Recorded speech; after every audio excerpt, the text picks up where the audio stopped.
ఆర్ధం హ్రీరచాపలం. అచాపలం అని అంటే అనవసరంగా కాళ్ళు చేతులు ఆడించకుండా ఉండటం. కొంతమంది ఊరికే కూర్చొని ఉంటారు, ఊరికే కాలట ఆడిస్తూ ఉంటారు, ఏదో చేతిలో కాళ్ళు ఏదో ఆడిస్తూనే ఉంటారు. అది పనికిరాదుట.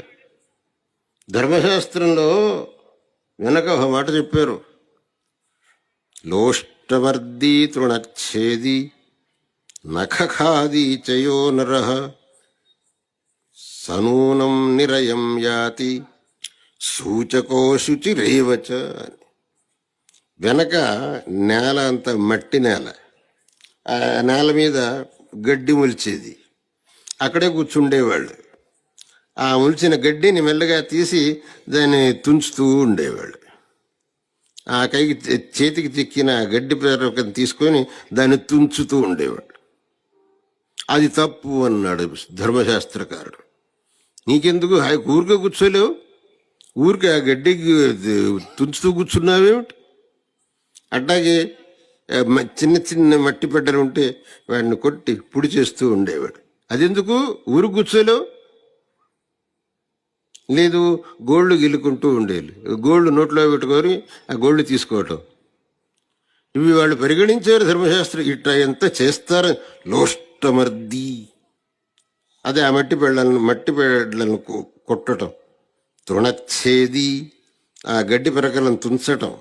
నఖఖాది, ఆ గోళ్లను నోటుతో కొరకటం. ఇటువంటివన్నీ చెయ్యకూడదు. ఎందుకు చేయకూడదు అని అంటే, ఇవి చేస్తే నీకు పాపం వస్తుంది. దీని యొక్క ఉద్దేశ్యం ఏమిటి అని అంటే, చాపలం అంటే శరీర ఇంద్రియముల యొక్క శరీర అవయవములను వినాకారణం ఆడించకూడదు అనే దానికి వివరణ ఇది. శరీర అవయవములను కారణం లేకుండా ఆడించకూడదు.